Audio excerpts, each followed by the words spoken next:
सुस्वागतम. चातकाला आपली तृषा समविण्यासाठी ओढ असते वर्षा ऋतूची, शिंपल्यातल्या थेंबाला मोती होण्यासाठी ओढ असते स्वाती नक्षत्राची. अगदी तसेच तुम्हाला आणि आम्हाला कला दाखविण्यासाठी ओढ असते ती सांस्कृतिक दिनाची. आणि अशा या उत्साही कार्यक्रमासाठी उपस्थित केशवराज माध्यमिक विद्यालयाचे पर्यवेक्षक श्रीमती अंजली निर्मळे मॅडम, तशाच पालक सौ आसावरी बोधनकर, उपस्थित सर्व शिक्षक बंधू भगिनी तथा उपस्थित सर्वांचे मी शब्द सुमनाने हार्दिक हार्दिक स्वागत करते. यानंतर कार्यक्रमाचे प्रास्ताविक, परिचय आणि स्वागत करण्यासाठी मी श्रीमती कांचन तोडकर मॅडम यांना मंचावर पाचारण करते.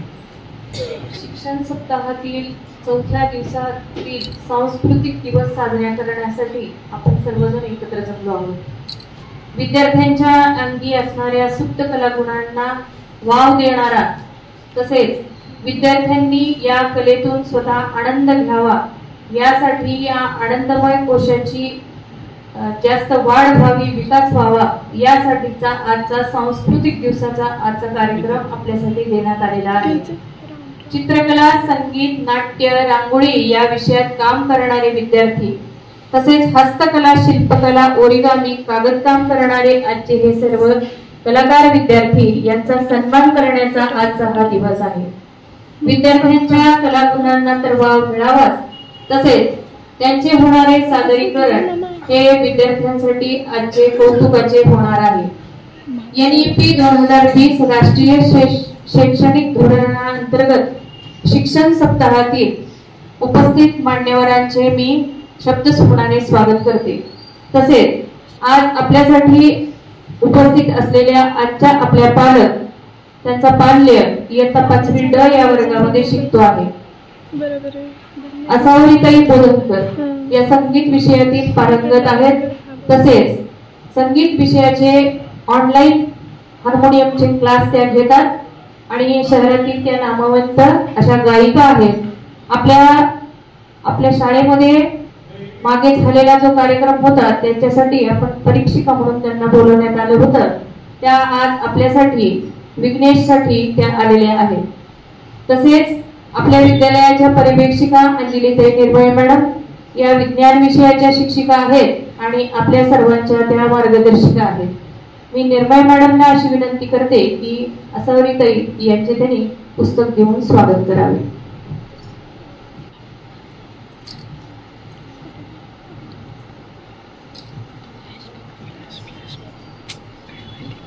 आजच्या कार्यक्रमासाठी उपस्थित असलेले सर्व शिक्षक वृंद, पालक, विद्यार्थी मित्र या सर्वांचे मी शब्द सुमनाने स्वागत करते आणि मी या ठिकाणी थांबते.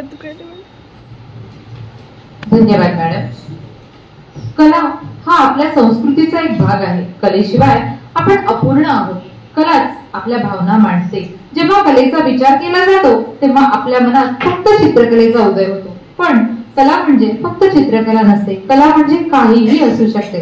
कला म्हणजे अशी गोष्ट जी तुम्ही अगदी सहज करू शकता, ज्यामध्ये तुम्ही सहभागी आहात. अशाच काही सहभागी विद्यार्थ्यांचे मी या ठिकाणी नाव घेणार आहे. त्या विद्यार्थ्यांनी व्यासपीठाकडे यायचं आहे. सर्वप्रथम चिरंजीव सौरभ सिंग राजपूत, वर्ग 6वी जे. मान्यवरांना मी अशी विनंती करते की त्यांनी सौरभने तयार केलेली हस्तकला देऊन त्याचं अभिनंदन करावं, कौतुक करावं.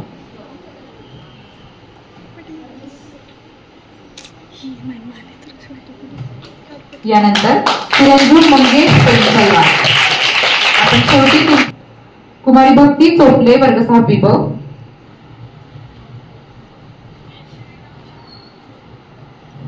एक दो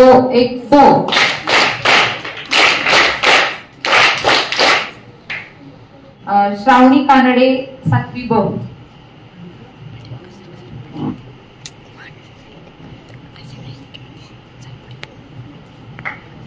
एक दो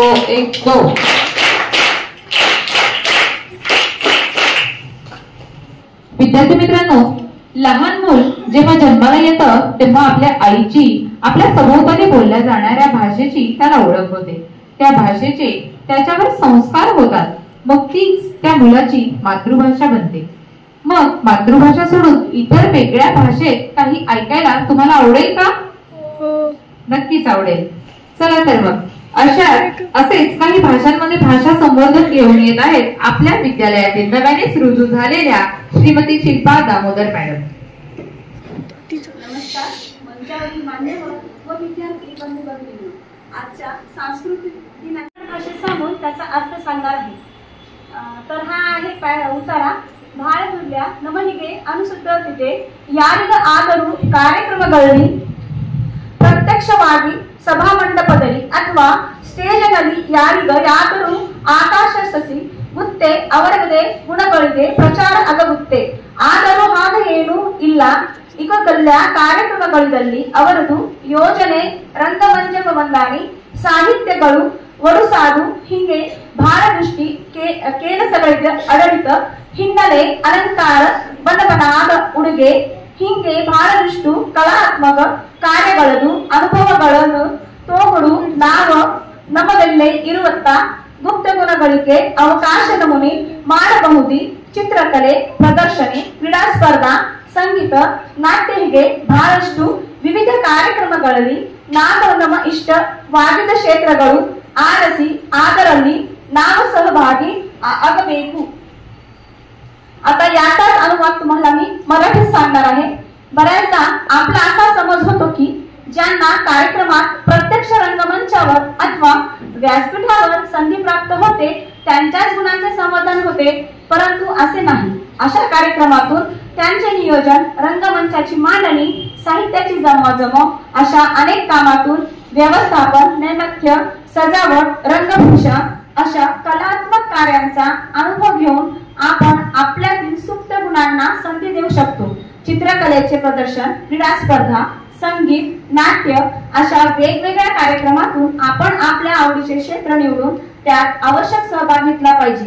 संयोजकांनी मला बोलण्याची संधी दिली त्याबद्दल त्यांचे धन्यवाद. जे माणसं मोठी होतात तर ती कुठल्या ना कुठल्या कर्तृत्वानं मोठी झालेली असतात.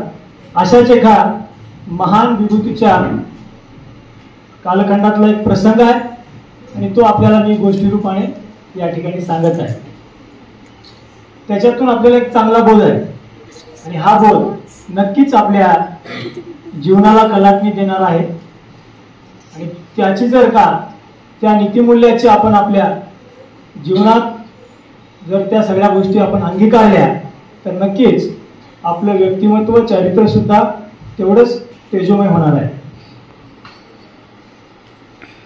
बनारस येथील हिंदू युनिव्हर्सिटी, बनारस हिंदू युनिव्हर्सिटी ही बऱ्याच जणांना माहिती आहे.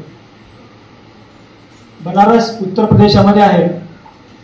तर त्याची सुरुवात ज्यांनी केली ते पंडित मदन मोहन मालवीय. हे त्या काळातल्या उच्च विद्या विभूषित आणि समाजामध्ये ज्यांनी काही शिक्षणाची मूर्ती ठरवली आणि संपूर्ण भारतभर प्रवास करून त्यासाठी विद्यार्थ्यांना मार्गदर्शन केलं. आणि एवढंच नाही तर आपल्या भारतीय संस्कृतीचा वारसा पुढे चालायचा आणि त्याच्या माध्यमातून आपल्या संस्कृतीचं शिक्षण हे सर्वव्यापी, सर्वस्पर्शी करण्याचं काम त्यांनी केलेलं आहे. तर असं त्यांचे अनेक विद्वान मित्र होते. तर एके दिवशी रमापती मिश्र नावाचे त्यांचे एक विद्वान मित्र होते. ते पण पंडितच होते. ते एकदा त्यांच्याकडे भेटायला आले आणि त्या दोघांची बराच वेळ त्याच्यामध्ये चर्चा चालू झाली. आता दोघेही उच्च विद्याविभूषित पंडित असल्या कारणानं त्यांच्या चर्चेचे मुद्दे पण तसेच चांगले होते आणि विविध विषयावर, विविध पैलूवर त्यांनी चर्चा करत करत त्यांचा मुद्दा हा एका टॉपिकवर आला, एका मुद्द्यावर आला, तो म्हणजे क्रोध. रमापती मिश्र पंडितजींना म्हणाले की माझ्यावर खूप संयम आहे, मला कधीही राग येत नाही. माझ्या नावरती जरी कोणती गोष्ट घडली, मनाविरुद्ध माझ्या जर कोणती एखादी गोष्ट घडली तरी सुद्धा मला राग येत नाही, असं त्यांनी स्पष्टपणे सांगितलं. पंडितजी ऐकत होते, हो का म्हणाले. कारण पंडितजी पण तेवढ्याच उत्तुंग विद्वत्तेचे होते आणि त्याची परीक्षा घेण्याच्या संदर्भात रमापतींनी सांगितलं, तुम्ही एखाद्या वेळेस मला माझ्या मनाविरुद्ध काहीतरी बोलून मला दाखवा आणि त्यावेळेस मी चिडतो का नाही हे पहा. अगदी मला कोणी वेडं वाकडं जरी बोललं, मला कोणी शिव्या जरी अक्षरशः कोणी घातल्या तरी मला राग येत नाही, असं रमापती मिश्र त्यांना म्हणाले. तुम्ही पाहिजे तर प्रयत्न करू शकता, असं त्यांना सांगितल्यानंतर पंडितजी म्हणाले, ठीक आहे, तुम्हाला राग येत नाही ही चांगलीच गोष्ट आहे. ज्यावेळेस त्यांनी आग्रह केला त्यांच्याकडे, तुम्ही मला एखाद्या वेळेस बोलून पहा, परंतु पंडितजींनी त्यांना स्पष्ट नकार दिला. नकार का बरं दिला? कारण पंडितजींना कल्पनेत सुद्धा स्वतःकडे एखाद्या गोष्टीला सिद्ध करण्याकरिता क्षणभर सुद्धा वाईट वृत्तीचं अंगीकार करण्याची तयारी नव्हती. आणि त्यांनी स्पष्ट सांगितलं की मी तुम्हाला वेडवाकडं बोलणार नाही, अथवा तुमच्या सिद्धतेकरिता, तुम्हाला राग येत नाही हे सिद्ध करण्याकरिता मी तुम्हाला शिव्या घालणार नाही. कारण आपल्याला सुद्धा आपल्या अशा अनेक प्रसंगातून शिकायला मिळतं. एखादी क्षणाची गोष्ट असते आणि कुठल्या तरी फोर्सला, कुठल्या तरी आग्रहाला आपण बळी पडतो आणि ते अक्षम्य काम आपण क्षणात करून जातो. कोणीतरी मित्र, शालेय जीवनामध्ये आपण जगत असताना कोणता तरी मित्र आपल्याला सांगतो की तू असं कर ना, त्याला काहीतरी खोडी करायला सांगतो, आपण ती मित्राच्या नात्याने त्याचं ऐकतो आणि काहीतरी खोडी करून बसतो. सांगण्याचं तात्पर्य एवढंच की अगदी लहान लहान गोष्टीतून आपलं व्यक्तिमत्व घडत असतं. पंडितजी ज्यांनी हैदराबाद संस्थान अशा उच्च विद्या विभूषित विद्वत्तेचे पंडित मदन मोहन मालवीय, ते क्षणभर सुद्धा आपल्या त्या विचाराला आणि तत्वाला सोडले नाहीत आणि त्यांनी त्या आपल्या कृतीतून एक मोठा मोलाचा संदेश दिला.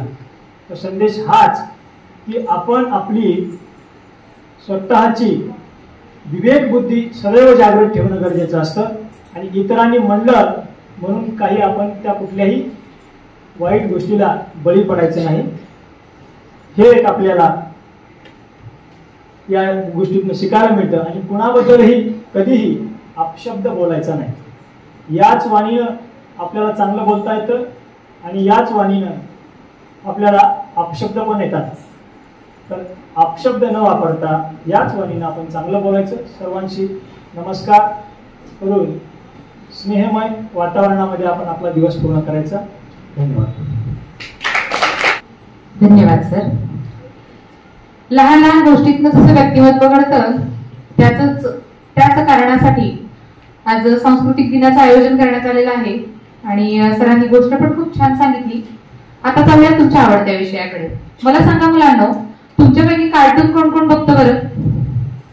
कार्टून आवडतं का तुम्हाला? जर त्यातलं कॅरेक्टर इथे आलं तर एखादं आवडेल का? नक्की. आवाज येत नाही? चला तर बघ, असाच कार्टूनचा आवाज आपल्या समोर घेऊन येत आहे चिरंजीव पद्मनाभ देशपांडे. मी सिंचन और मेरी उम्र 5 साल है और मुझे चॉकलेट चिप्स खाना कुछ ज्यादा ही पसंद है और मेरी मॉम हर बार सेल में कुछ ज्यादा ही शॉपिंग कर लेती है और उनके घर में बहुत ज्यादा सामान हो जाता है और मेरे पापा हर बार पार्टी करके रात में लेट आते हैं और मेरा खास दोस्त कजन है, उसके कान में मैं हर बार फूंक के उसको परेशान कर देता हूँ।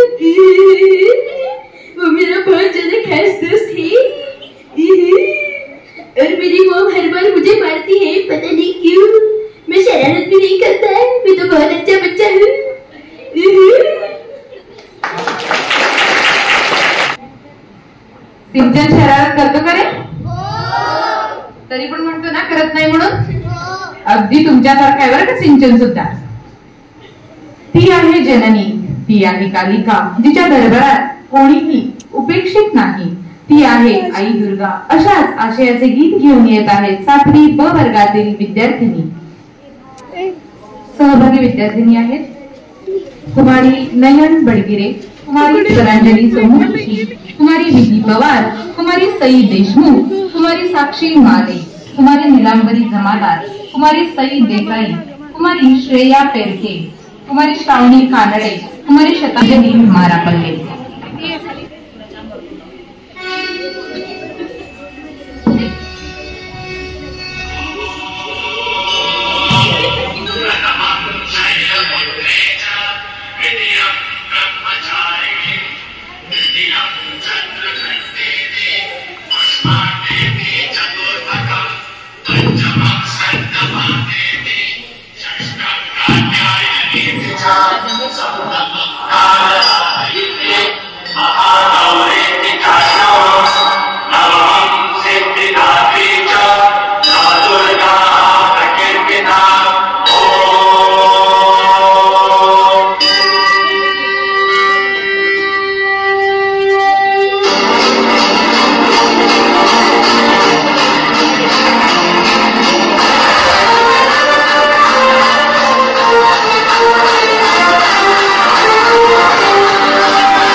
टाळ्या वाजून स्वागत अभिनंदन करूया यांचं. 1 2 1 2. मॅडम यांना मी अशी विनंती करते की त्यांनी आपलं मनोगत व्यक्त करावं.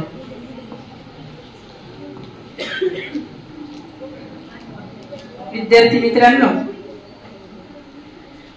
मागच्या 22 तारखेपासून आपण दररोज एक दिवस शिक्षण सप्ताह याच्यामध्ये वेगवेगळे कार्यक्रम दररोज घेत आहोत. पावसामुळे आपल्याला सगळ्यांना या कार्यक्रमामध्ये सहभागी होता येत नाही, परंतु आपल्या विद्यालयामध्ये कार्यक्रम म्हणजे पर्वणी असते.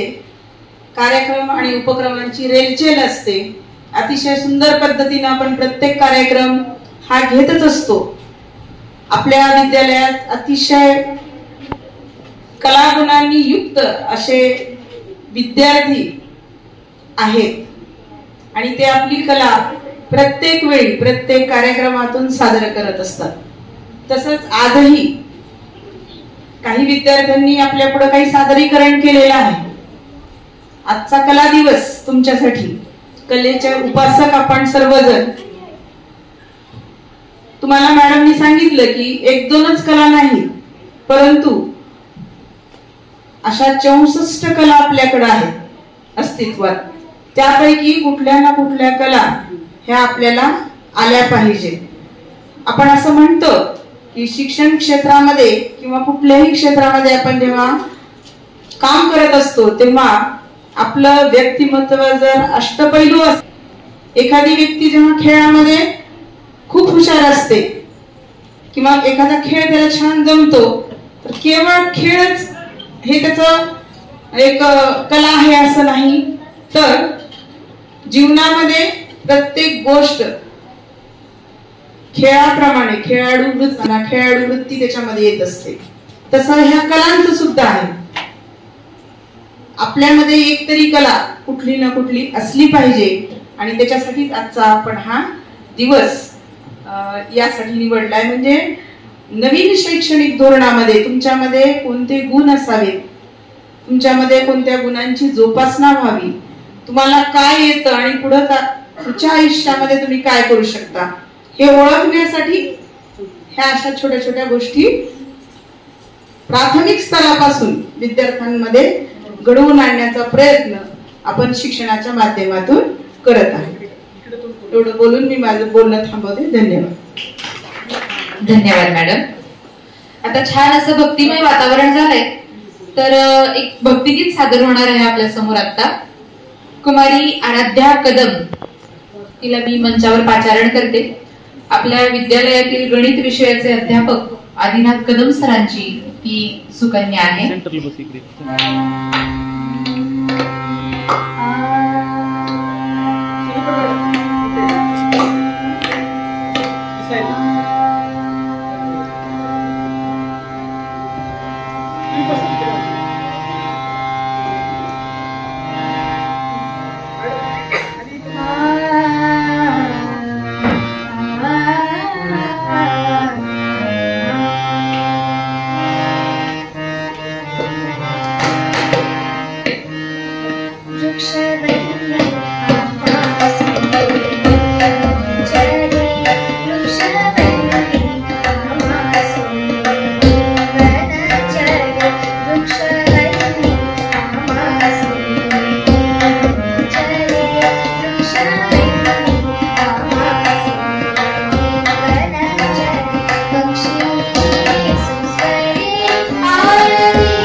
वर्ग 5वी ड. गाण्याचे बोल आहेत, तुझे रूप चित्ती राहू मुखी तुझे नाव.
एकदा होऊन जाऊ द्यात. एक दो. इतके सुंदर परफॉर्मन्सेस झालेत की असं वाटतं की अनलिमिटेड टाळ्या वाजवायच्या, पण शाळा सोडायची ना, नाहीतर वाजवल्याही असत्या अनलिमिटेड टाळ्या केशवराजच्या मुलांनी, थकलेही नसते आणि कंटाळलेही नसते. असो, कार्यक्रमाचा शेवटचा भाग म्हणजे आभार प्रदर्शन. आता तबला वादन केलेले विशाल सोमवंशी सर यांना मी अशी विनंती करते की त्यांनी व्यासपीठाकडे यावं. राऊत सरांना अशी विनंती करते की त्यांनी पुस्तक देऊन त्यांचं स्वागत करावं.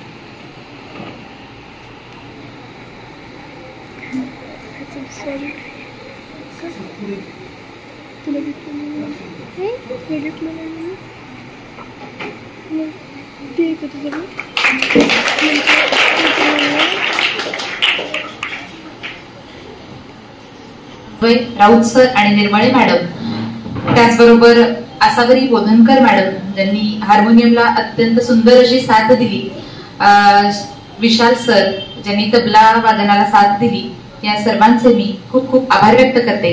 शिवाय सर्व उपस्थित शिक्षक बंधू भगिनी, सर्व विद्यार्थी या सर्वांचे आभार व्यक्त करते. धन्यवाद. कार्यक्रम संपला असे जाहीर करते.